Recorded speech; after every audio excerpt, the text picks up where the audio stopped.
Hey, well, good morning, everybody. It's good to see you again today and to have this time together. And again, I want to thank you for taking the time to be part of the institute this week.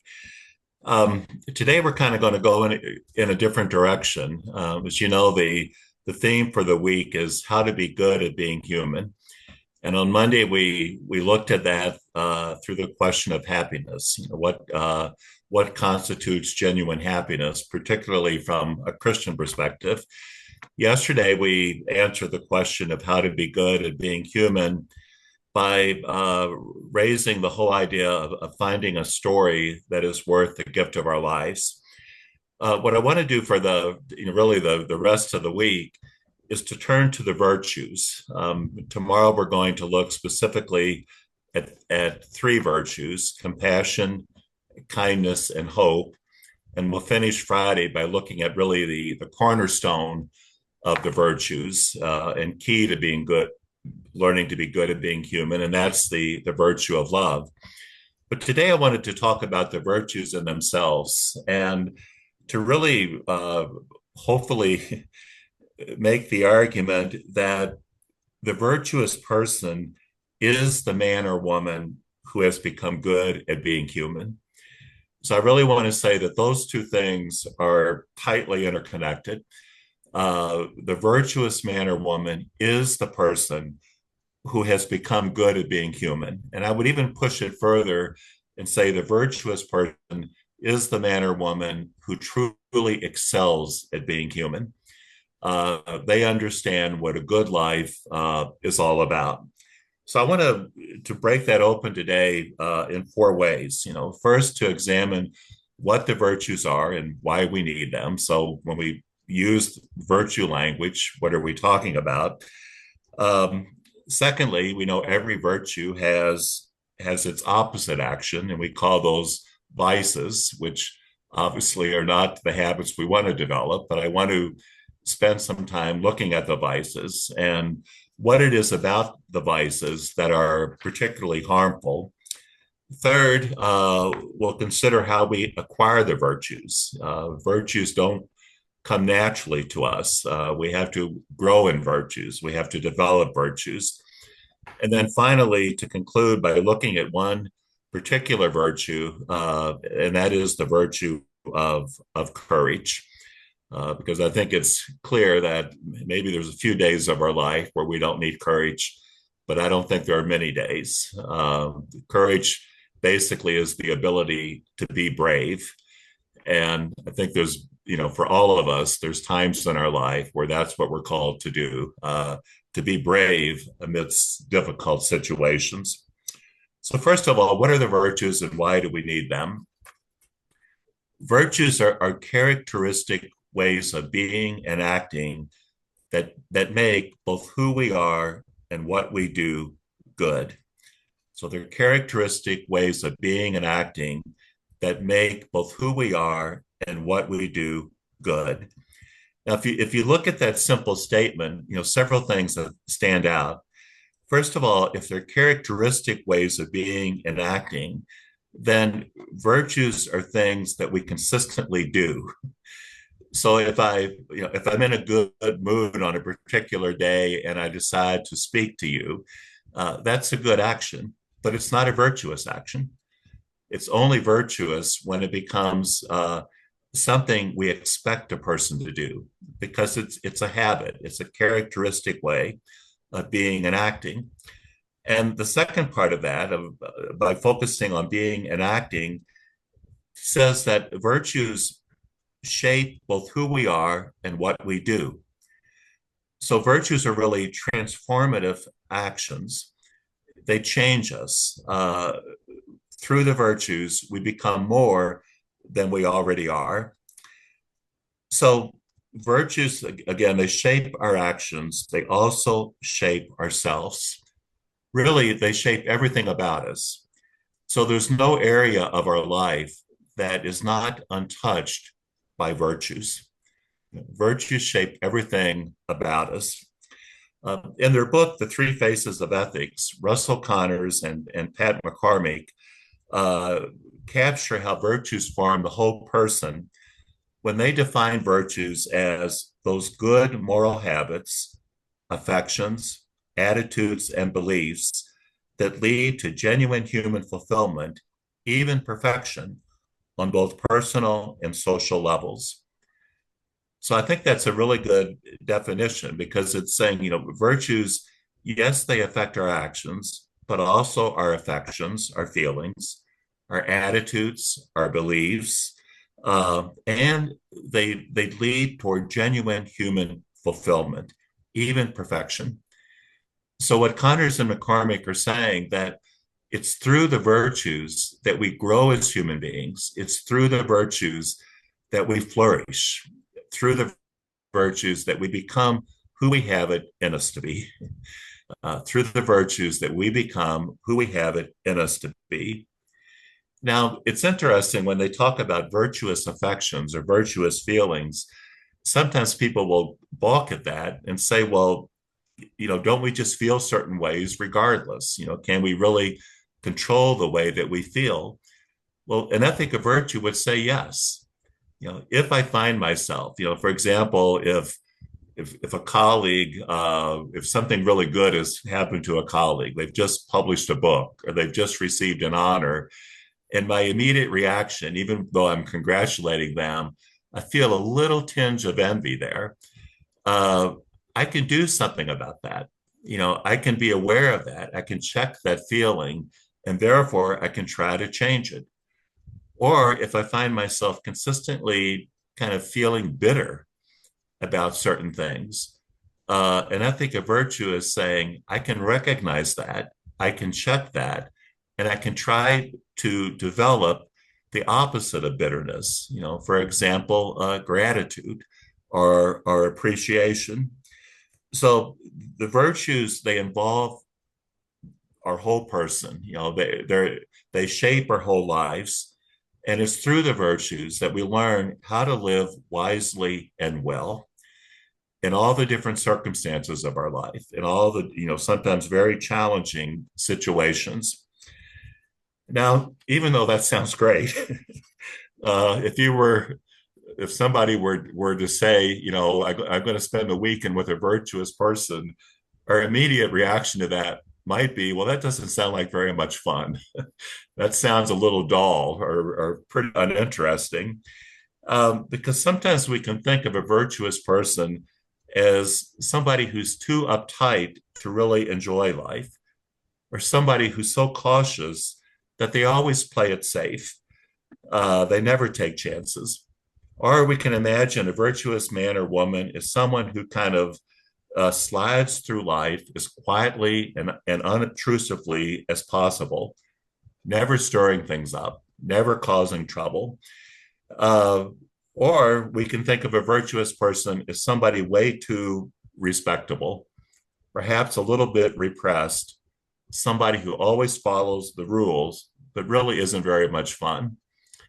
Now, what I hope is going to be clear today, that's a complete misunderstanding of what a virtuous person and a virtuous life is all about.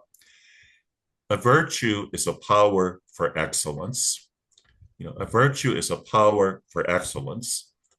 A virtue is a strength of character that helps us grow and develop in all the right ways for a human being. So that's why I think we can say that virtues are humanizing qualities, because through them we grow and develop as individuals and as communities. To put it differently, virtues always make more of us, never less. A virtue always makes more of us, never less. They're absolutely essential if we're to become good at being human. Or we can say that virtues are liberating ways of being and acting. They're liberating because they help us live wisely and well. So you can think of any virtue, a virtue such as justice, a virtue such as courage or prudence, a virtue such as generosity or fidelity or honesty, a virtue such as patience or perseverance.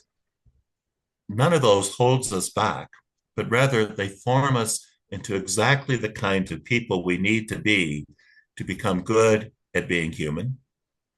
So let's just take some virtues to kind of illustrate why that's the case. Uh, Consider the virtue of justice, which we talked a little bit about yesterday. A person of justice knows how to live well with others. Well, that's a pretty important quality of character to have. We have to learn how to live well with others. Um, when I was teaching at St. Norbert, I would talk about what it means to live well with others. I would ask students, well, what's it like to live with a roommate who never does his or her fair share? They're never responsible. They never pick up after themselves. Well, they don't know how to live well with others. And that kind of a person is going to make life together pretty hard. I'm sure this is true for all of us, but one of the first things my mom and dad taught us when we were kids was to share with one another. Why? Because it's pretty important to share in order to live well with others. The same thing is true in community life. Uh, People who aren't able to work together well, to be responsible, to do their fair share, in some ways that's going to impact community life, obviously in a negative way. Or to become good at being human, we need to excel at the virtue of love. Because as we'll see on Friday, it's only in loving and being loved that we can possibly have a good life. But we also need wisdom when it comes to loving, because even though we're called to love all of our neighbors, we obviously cannot love all of them in the same way. Parents recognize this when they learn that loving every child equally does not mean loving every child identically. Friends learn this when they know that loving every friend well does not mean loving every friend as if friends are interchangeable. Each family member, each child, each friend is a special, unique image and likeness of God. So to love them well, we have to have some insight into who they are, or consider the virtue of prudence or practical wisdom. That's a really important virtue as we make our way through life, because many times we're confronted with situations and circumstances when what it means to be good is not always clear. We have to think about it. We have to step back from the situation. We need prudence. Or there's virtues such as courage and patience and hope.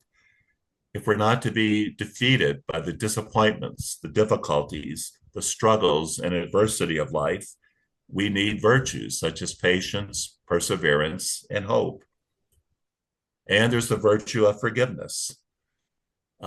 When I would teach students, I would say it's sooner or later, you're going to come up against a situation, even in the best of relationships, where you need either to forgive or to be forgiven.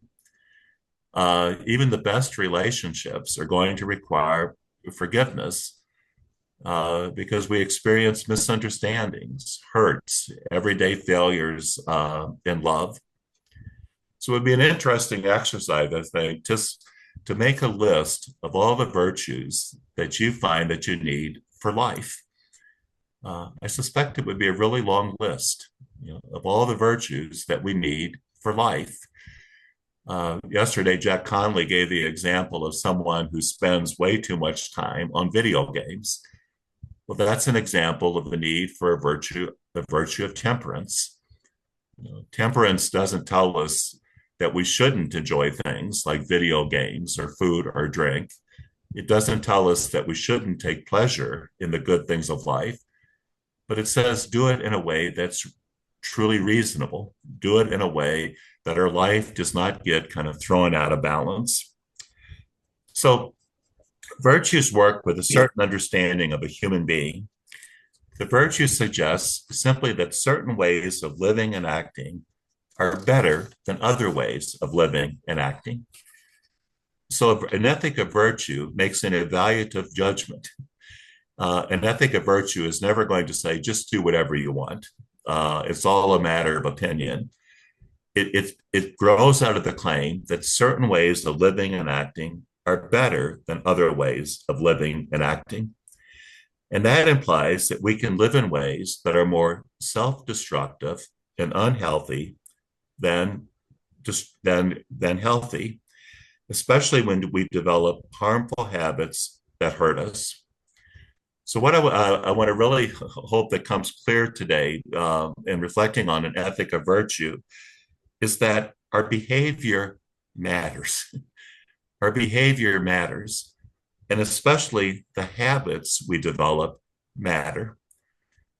If I do something that's wrong one time and I catch myself and I say I'm sorry, that's not so significant. But if I do it again and again, take for example a lying. If a person tells a lie once, that isn't necessarily extremely significant, although it may be. But if I become comfortable with dishonesty, if I get to the point where it no longer bothers me, or if I become the kind of person who will likely lie if telling the truth in any way costs me, that's something entirely different. So an ethic of virtue is based in a very realistic understanding of human beings and human behavior. The habits that we develop matter. Why? Because you and I become what we most characteristically do. There's no way of escaping that. You and I become what we most characteristically do. So if you want to know who you're going to be like in the future, look at who you are today. Whatever you're most consistently doing today will give you a good indication of who you will likely be in the future. But the virtues also reflect another important truth about us, and that is that human beings, we have inclinations to goodness. We have dispositions to goodness, whether it's an inclination to act justly or to love another person, or a disposition to be truthful, to be kind, to be compassionate, generous, or forgiving. But we know that an inclination or a disposition to any of those good acts is not sufficient. And that's because every virtuous inclination has an opposite inclination. Every virtuous inclination has an opposite inclination. Take an inclination to patience. Well, why is it hard to be patient? Because there's an opposite inclination, namely to anger.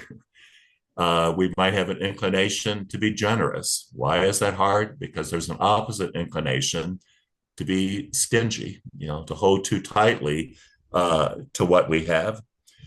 So a disposition is important, but it's not stable enough. It's not consistent enough. We can have a lot of inclinations, but we can't count on them. Why? Because every virtuous inclination has its opposite inclination. So that's why the virtues need to be developed. It's why we need the virtues.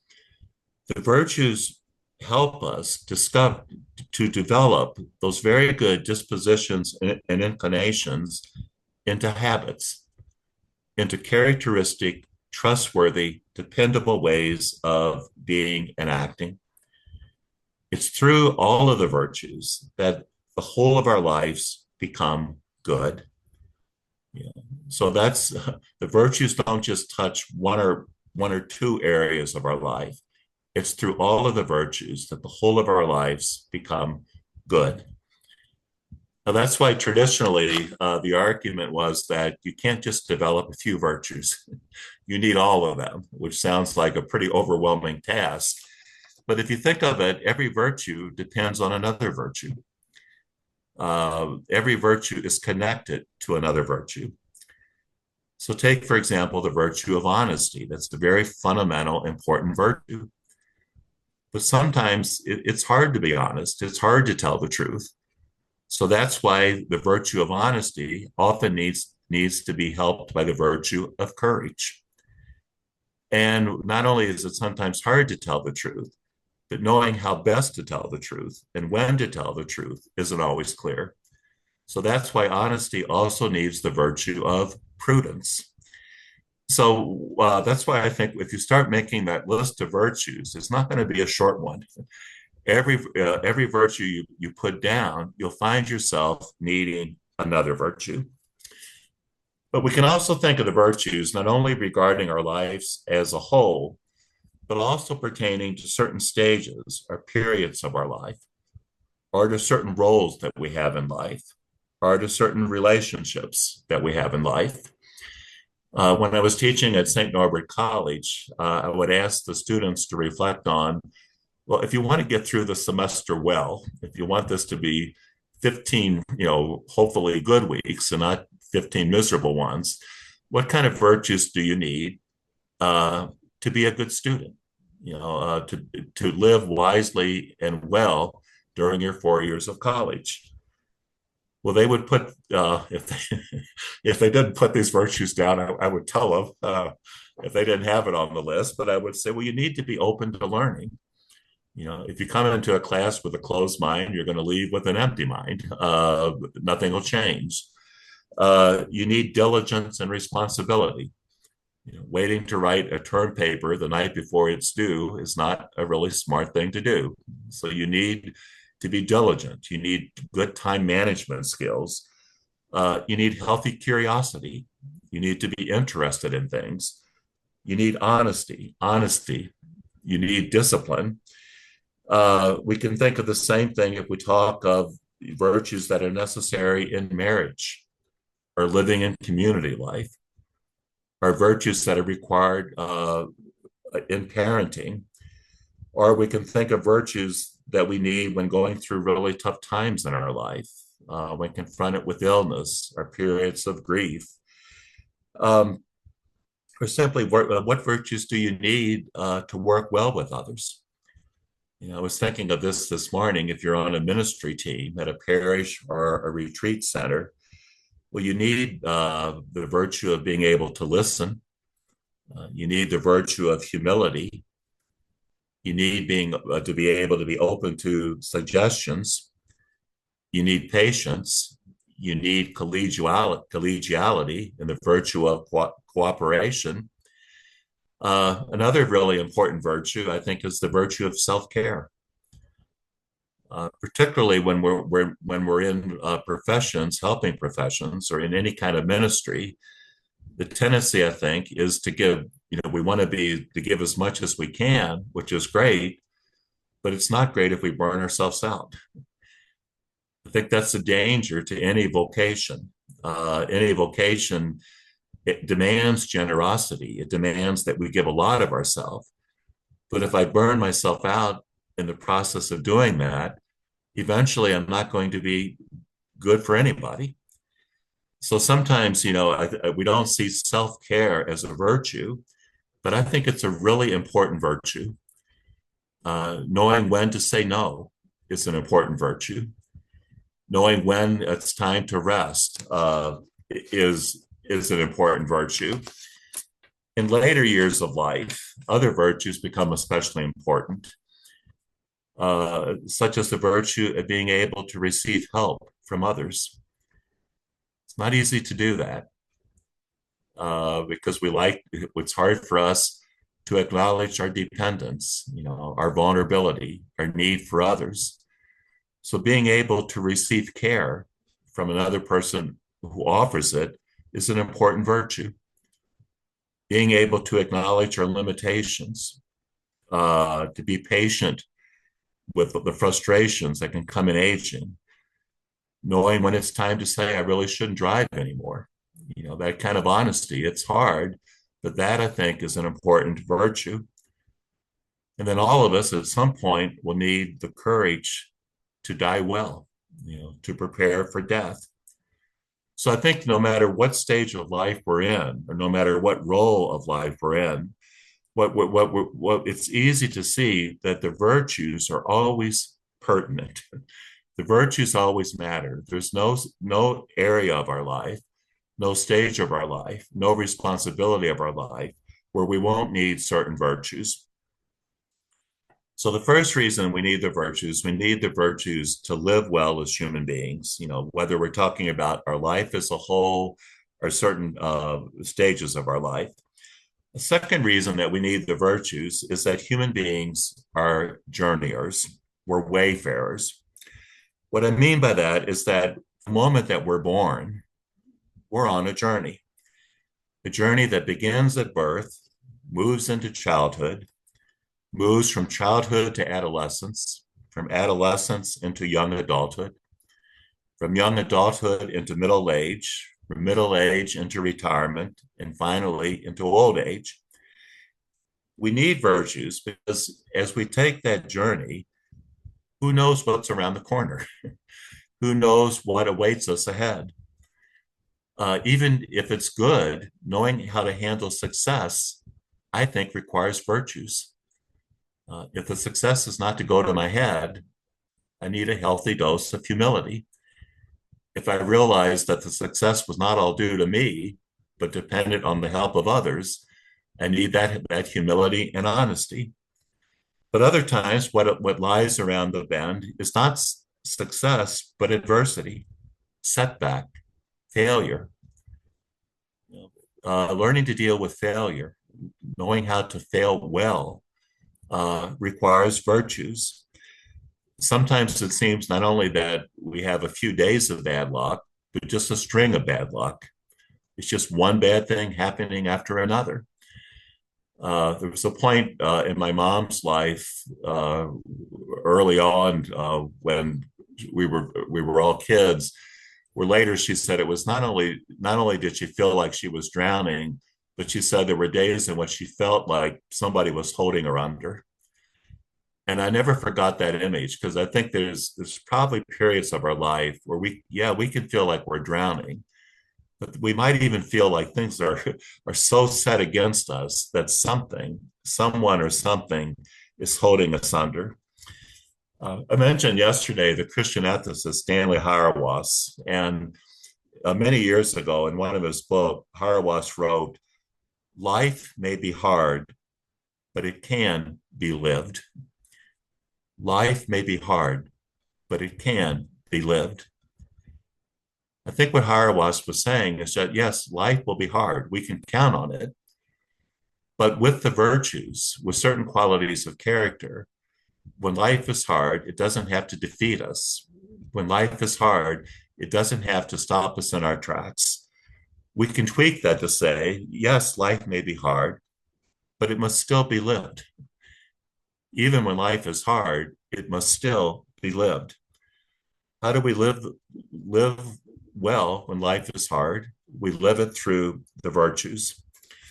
So if you think about it, so many things can obstruct us, so many things can oppose us as we take up the journey that is our life. Sometimes it can come from things within us, our own fears and anxieties, our own awareness of our limitations and weaknesses, our own lack of confidence, or our insecurities, or maybe a fear of failure. Sometimes I think people are so afraid of failing that they never take a chance. They need courage to overcome that fear of failure. I taught for many years, for over 30 years, and I love teaching. I saw it as a vocation, but I never found it easy. Even toward the end of my teaching career, I never found walking into a classroom easy. I would always say a little prayer as I made my way from the fourth floor of my office in Boyle Hall down the steps to the first or second floor to the classroom. I prayed that God would help me. And that was because if you're a teacher, when you open the door, you never really know what's going to greet you that day on the other side of the door. And there were some classes that honestly were just complete failures. The trouble is you have to go back. So we need virtues at those times, virtues such as courage. Or as we move through life, we meet all kinds of people. Thankfully, many of those people are cooperative and kind and helpful and well-intended, but not everybody is. Other people are crafty and manipulative and self-serving. Other people are saboteurs. Well, they're really good at kind of sabotaging, undermining what we're trying to do or what a group is trying to do. Sometimes people are just plainly unpleasant. They always kind of have a negative outlook on life. They're always complaining. They're always upset about something. Well, after a while, those kinds of people can suck life right out of us. So we need virtues to know how to respond to those situations. Or we can be dealing with institutions, structures, or organizations that seem to work against us more than for us. How do we deal with those? So again, virtues are going to be relevant to every area of life. Now, when Aquinas was writing about the virtue of courage, he said, a brave person does not shrink from a journey because the fear of shipwrecks or bandits. A brave person does not shrink from a journey because of fear of shipwreck or bandits. So we can imagine Aquinas thinking of the courage one needed in the 13th century to travel through a dangerous area or to undertake a perilous voyage. But Aquinas was really using that as a metaphor for life, for the journey of life. Think of the times that we are shipwrecked by discouragement, by too many disappointments or setbacks. Think of the times that we're shipwrecked by choices or decisions that turned out badly, or perhaps shipwrecked by other people who always hold our past against us. Sometimes suffering enters our life, and suffering can be a kind of bandit that steals our happiness and robs us of hope. There are other bandits whose thoughtfulness, whose indifference, and sometimes whose simple meanness or maliciousness beat us down and steal life from us. But I think we can also, if we're honest, we can admit that we can be pretty good at stealing life from ourselves when we cling to attitudes and behavior that we know are not healthy, attitudes and behavior that are hurting us as well as others, but we've grown accustomed to it. We're complacent, we're comfortable. So every life will know shipwreck and bandits. But still, as Harawa said, we have to find a way to go on. That is what the virtues do. They help us go on. And I think the second element of why we need the virtues speaks especially to Passionists. So many people who come to Passionists have known shipwreck and bandits. They come to Passionists with burdens, hardships, struggles, failures, loss and grief, defeats in life. And sometimes they come to Passionists with unimaginable challenges.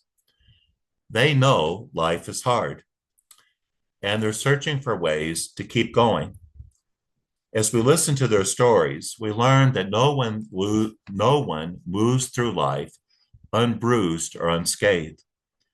Beyond the normal bumps and difficulties of life, for some people, there are far greater calamities that can defeat them if they are unable to find a way through them. That's what the virtues give us. Virtues such as courage, patience, faithfulness, forgiveness, and hope help us find a way when there seems to be no way. So there's a gritty honesty, there's a gritty realism to the virtues. The virtues are not for idle dreamers. The virtues are for people who have a pretty gritty and realistic sense of life. We know sometimes life is going to throw more to us than we can really handle. We know sometimes we'll be faced with overwhelming challenges. And the question is, how do we find a way through? We find a way through the virtues. But the key thing here is often we cannot find that way without others. That's why a life of virtue requires friends. A life of virtue requires trusted associates that we can turn to. Again, isn't this what ministry is all about? People don't come to us often in any ministry position to tell us everything's going well. It's usually the opposite. They come to us with some kind of hurt, some kind of struggle, something unhealed, something broken in their life. They need to find a way. Uh, they need to find a way when they feel that maybe there's no way. Uh, I was thinking about this recently. A good friend of mine, about 6 weeks ago, his wife died. She died of terminal cancer. She had been given about 5 years to live, but she only lived 2 years. She seemed to be doing really well until around the middle of March. Things took a sudden turn for the worse. Within a few days, she entered hospice care, and within about 10 days, she died. Even though in one way her death was not a surprise, nonetheless, it was a shock.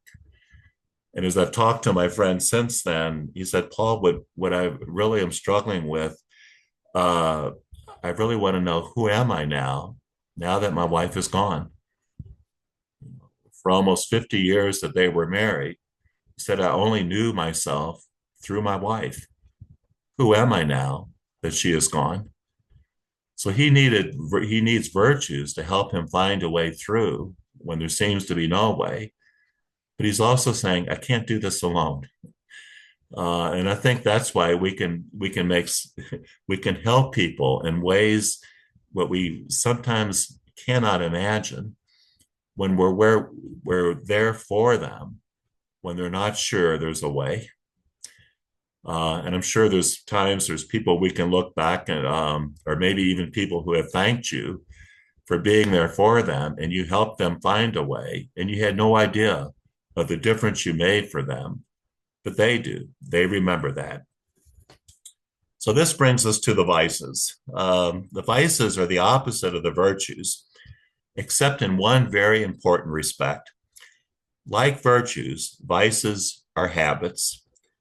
Like virtues, vices are characteristic ways of being and acting. The difference is that if the virtues make both who we are and what we do good, the vices have just the opposite effect. So the vices also affect our actions, but they also affect ourselves.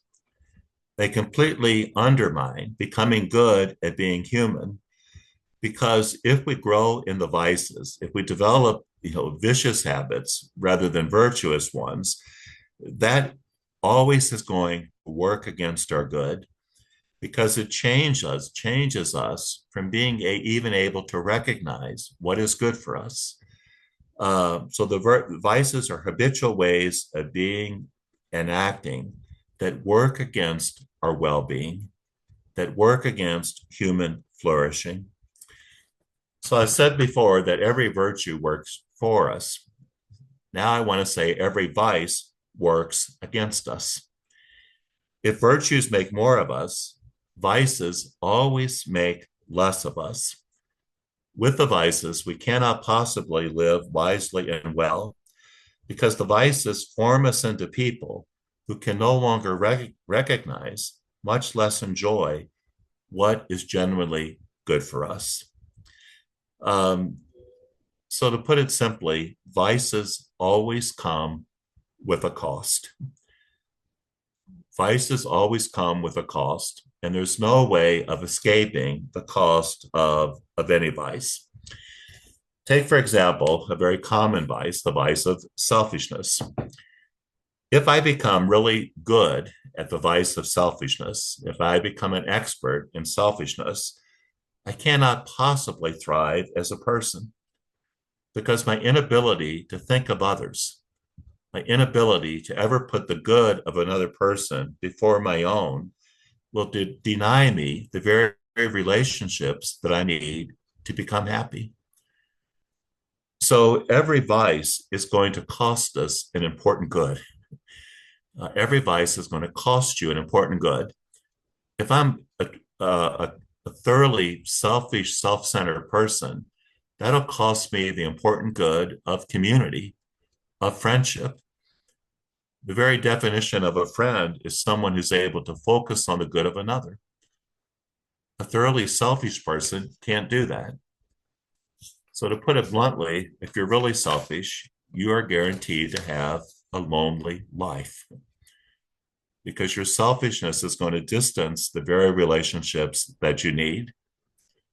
Or take another virtue, such as cowardice. A coward is unable to control fear, is unable to deal with difficult situations.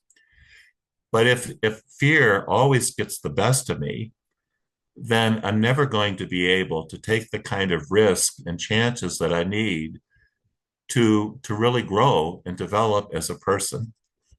Eventually, my fear cuts me off from life. My fear becomes a kind of prison. Or take a very common vice, the vice of envy. If I'm really controlled by envy, then I'm so consistently resenting the gifts and achievements of others that I never can appreciate my own. Many years ago, there was a great film out, Amadeus, that told the story of the composer Mozart. Well, the story focuses on Salieri, who was another very gifted composer, but his whole life he was consumed with envy of Mozart. And Mozart was better. Mozart was always going to be better. But because of his envy, Salieri not only could never appreciate Mozart's gifts, but neither could he ever appreciate his own. And so eventually, not only did his vice of envy consume him, but envy led to anger, and anger led to resentment, and resentment led to bitterness. Finally, Salieri was a man who could not possibly ever be at peace. Why? Because his envy just ate away at him. So, just as we said, the virtues are connected, that one virtue leads to another, the vices are also connected. The vice of envy led to the vice of excessive anger. The vice of excessive anger led to the vice of resentment. The vice of resentment led to the vice of bitterness. So this goes back to the idea that we cannot escape the effect of our actions. We cannot escape the effect of our actions. That's great if our actions are good, if they're virtuous. It's not so great if our actions are not virtuous, but vicious. Like the virtues, the vices are transformative actions. They're habits, they're ways of being and acting that change us, but in all of the wrong ways. And that's why I said every vice carries a cost. Every vice carries a cost. So take, for example, the vice of greed. I think we live in a culture today that sees greed often as a pretty good quality of character to develop. We're never told to try to have less money. We're always told that more money is good, more things are good. But think about what happens if that habit really begins to dominate my life, if I become a truly, genuinely greedy person. Well, if that happens, then I have to love wealth and possessions more than anything else. But if that takes control of my life, what does that cost me as a person? What does it make? What is it doing to me? What is lost to me if I consistently choose to invest time and energy in attaining wealth rather than in caring for my marriage, or rather than in developing or nurturing a friendship?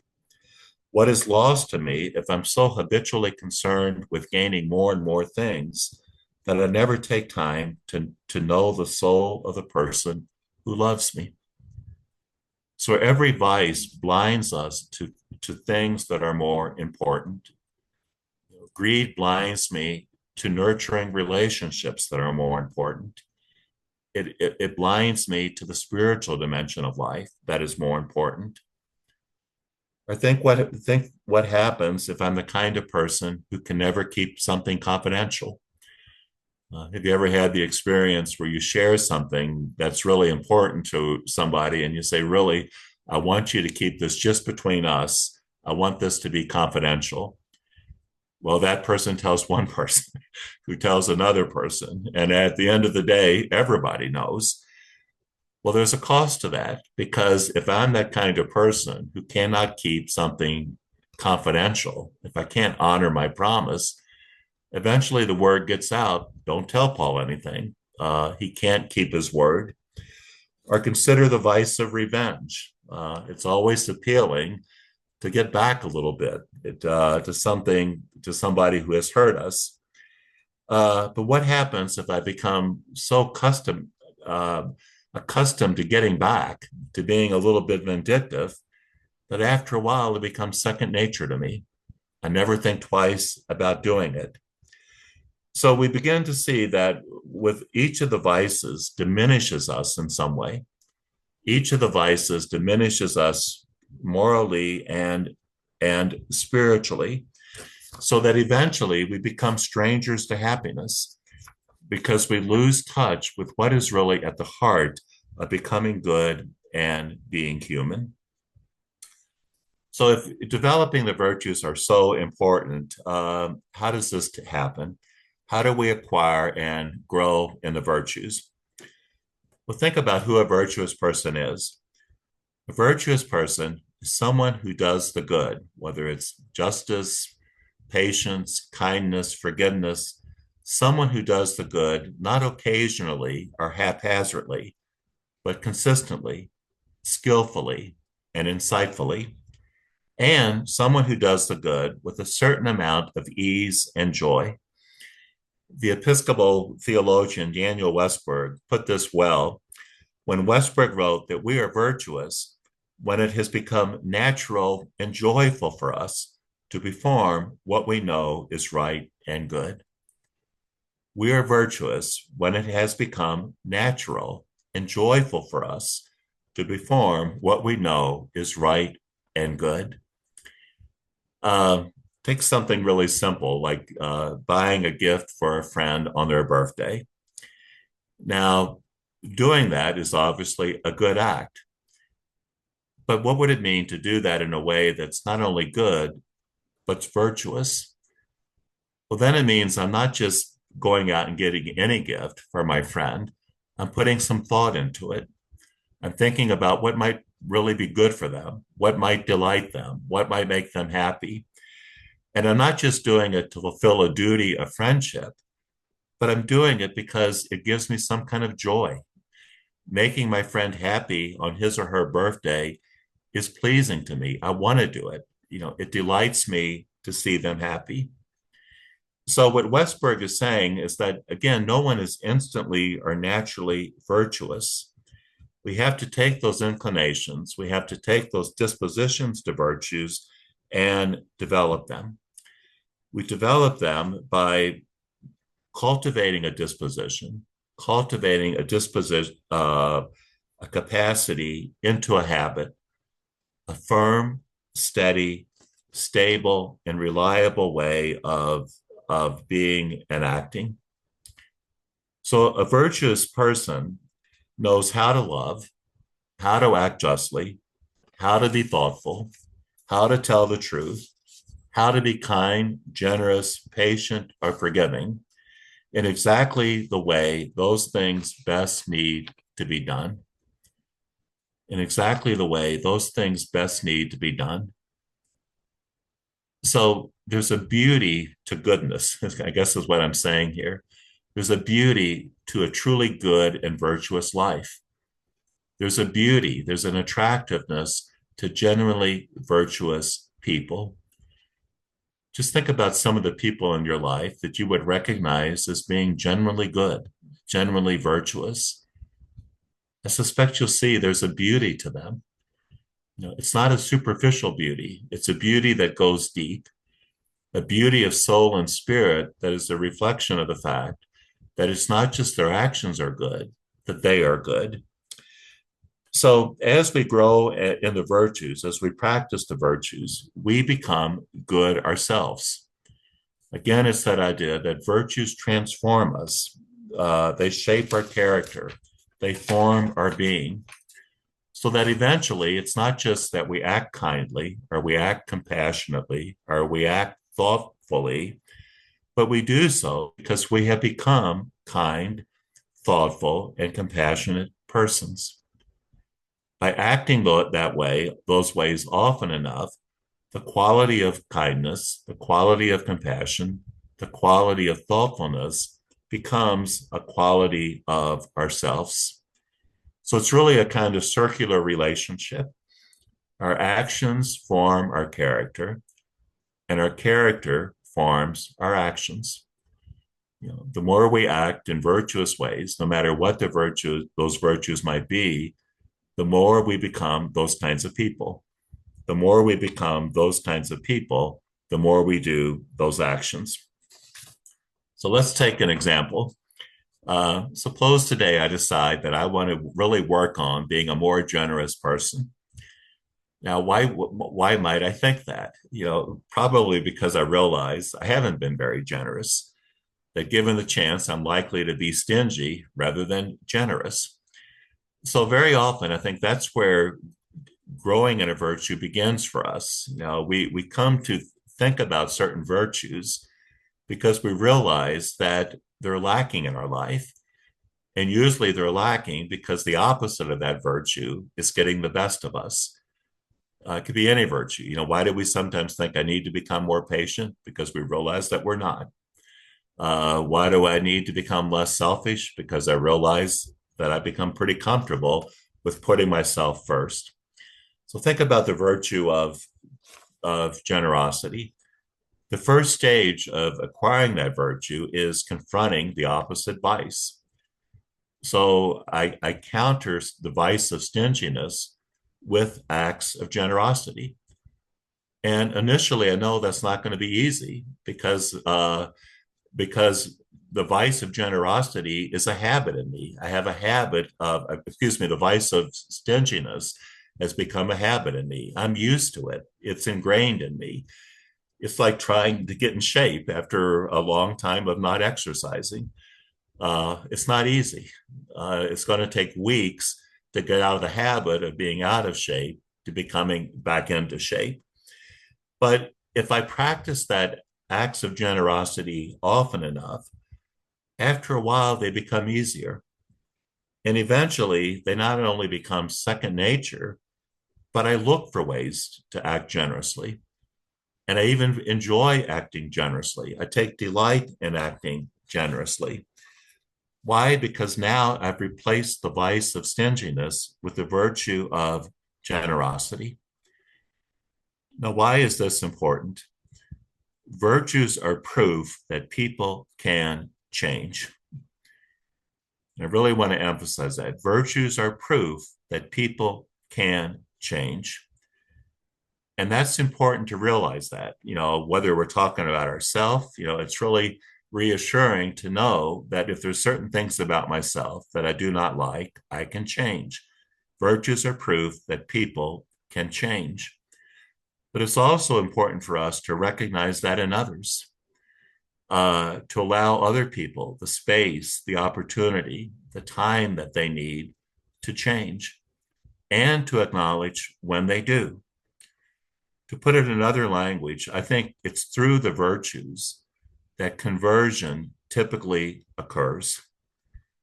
The Christian life is a life of conversion, but few of us have moments like Paul did in the Acts of the Apostles, or even if we have moments that kind of knock us to the ground and knock us to our senses, the long road to conversion takes time. So I think, conversion really occurs as we change our habits. A life of a conversion ordinarily takes place through the virtues.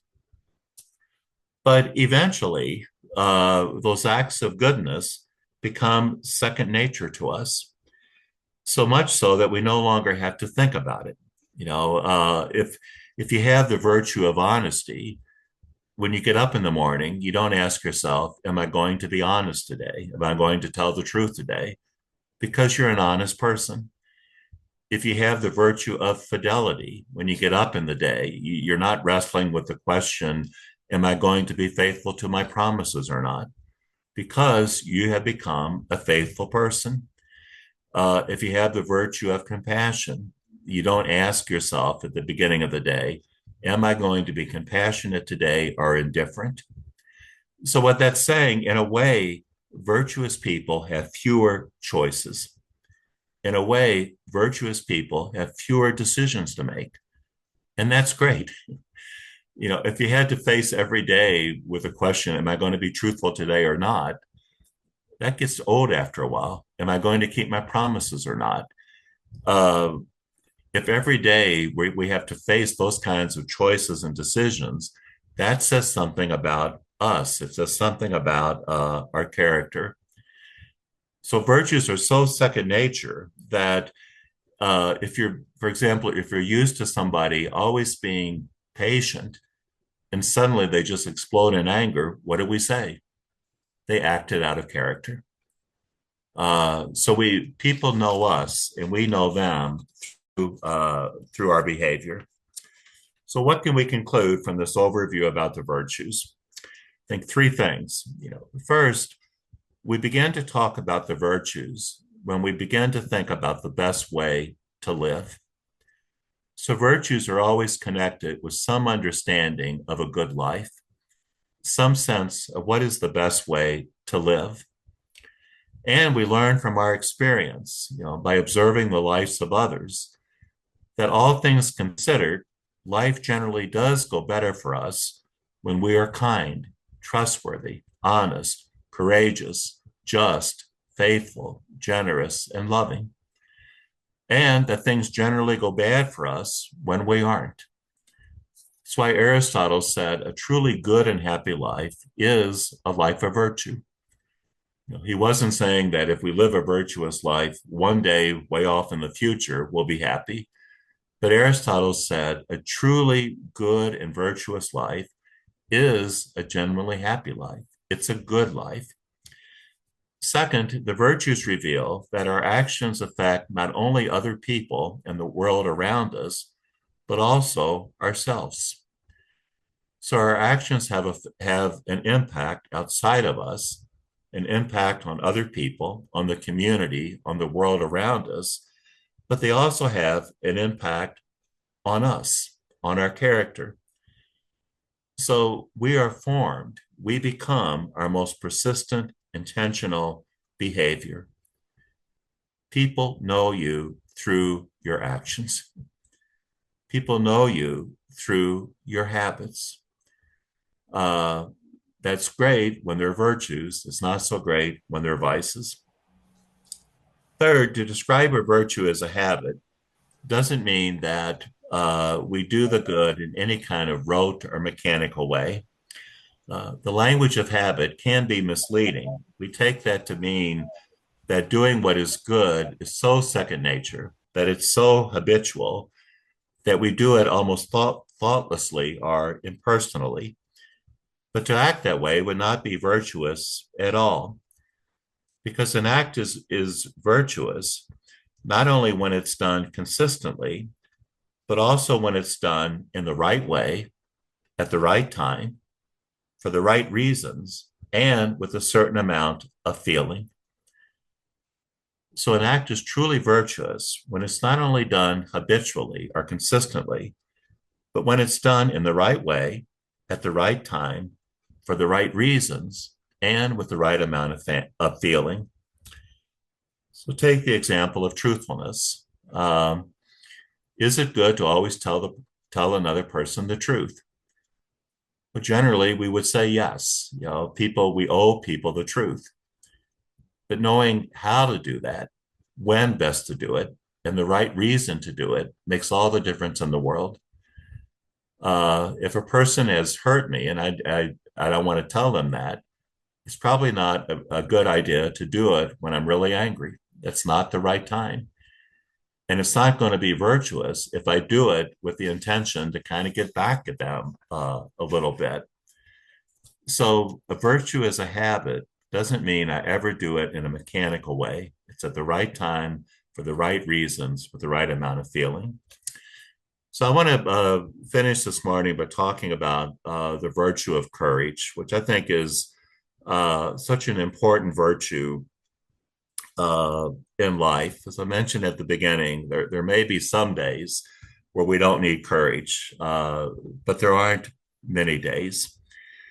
Virtue is sometimes courage is sometimes also called the virtue of fortitude, because courage fortifies us. It fortifies us. It strengthens us to deal with challenges, with difficulties, with unpleasant situations, with hardships, especially with fear. Many years ago, I was involved in a kind of retreat seminar at St. Norbert College. And on the last day of the retreat, there was a woman in the group who was Native American.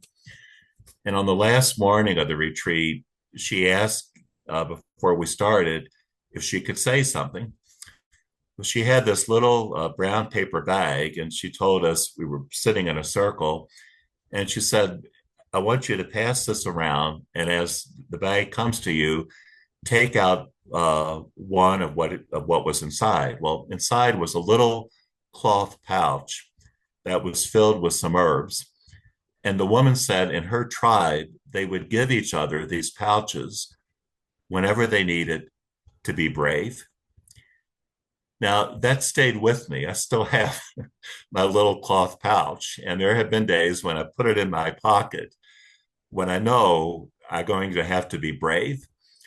And I think she was on to something, because she was saying, life sometimes, we're faced with situations we wish we could avoid, but we can't. We can't spend our life running. We can't spend our life fleeing from difficult situations. If we do, we're going to cut ourselves off from a good life. We're going to deny ourselves important goods. I mean, this woman was saying, yes, there's times where fear is going to get the best of us, but that's the point. If fear gets the best of us and we stay there, then we become an obstacle to our own happiness. We become an obstacle to our own flourishing. So without courage, inevitably, we fall short of the kind of people that we want to be. Now, when he was writing about the virtue of courage, Thomas Aquinas said that courage helps us deal with everything that opposes us in life. Well, if you think of there's no shortage of things that sometimes oppose us in life. That can come from other people, it can come from ourselves, it can come from physical difficulties or limitations, it can come from financial stress or pressures, it can come from being faced with a lot of difficult decisions, or from circumstances that are beyond our control. So Aquinas was saying, a person of courage is not someone who is fearless. And I really want to stress that. Courage is not being fearless. A man or a woman of courage is someone who knows that very often it's reasonable to be afraid. Very often it's reasonable to be scared. So in a way, a coward and a courageous person have one thing in common. They both know that fear is a part of life, that fear is a common human experience. The difference is that the coward never learns how to move beyond those fears, how to manage the fear. A person of courage does. So both the coward and the courageous person know what it means to be afraid. But unlike the coward, a courageous person knows how to deal with fear so that fear does not take control of them. At the same time, there are moments when fear doesn't make sense, when fear isn't reasonable. If I see danger where it doesn't exist, if I exaggerate threats, if I'm regularly prevented from a healthy life because I overestimate risk, then fear is keeping me from being good at being human. At the same time, a person of courage does not take foolish or unnecessary chances, or a person of courage does not put themselves in unnecessary danger. Courage empowers us to take risk or to put ourselves in danger for the sake of truly important goods. So to put ourselves at risk or to put ourselves in danger for the sake of truly important goods. A person who rushes into traffic to rescue a child is courageous. A person who rushes into traffic in search of a thrill is stupid. It's a big difference. That's why I don't really like these reality TV shows where people put themselves in just insanely dangerous situations for the sake of possibly winning some money. To me, that really isn't courage. It's taking a risk for the sake of a truly important good. So a vice that opposes courage is not just cowardice, but also recklessness. Martin Luther King was courageous because he put his life at risk for the sake of justice. A terrorist or a shooter or an arsonist who endangers the life of others for something horribly evil or puts them life in danger for the sake of something horribly evil is not. Now, there's two parts of courage. There's two ways that courage is typically expressed. The first part of courage is perseverance or patient endurance. That's just saying that sometimes there's situations in life that we know cannot be easily overcome or avoided. We simply have to make our way through those situations. Dealing with a child who is seriously sick takes courage in the form of perseverance or patient endurance. Taking care of an elderly patient demands courage in the form of perseverance or patient endurance. But courage as patient endurance and perseverance also helps us remain committed to the most important values, projects, and commitments of our life, especially when doing so is difficult. So you might be committed to a life of truthfulness, kindness, and integrity, but at times it's hard to be faithful to that commitment. So you need courage as perseverance and patience. It's necessary for a life of integrity. Without the ability to persevere, without courage in this sense, we can very easily start abandoning the very beliefs, values, and priorities that we say are important to our life. And then finally, the second part of courage is daring or attack. When faced with difficulty and challenges, our first response shouldn't always be just to persevere and endure them. We should try to do what we can to overcome them. So courage works not just to endure adversity, but to try to overcome it. To make, as Aquinas put it, a calculated attack against the challenges and difficulties of life.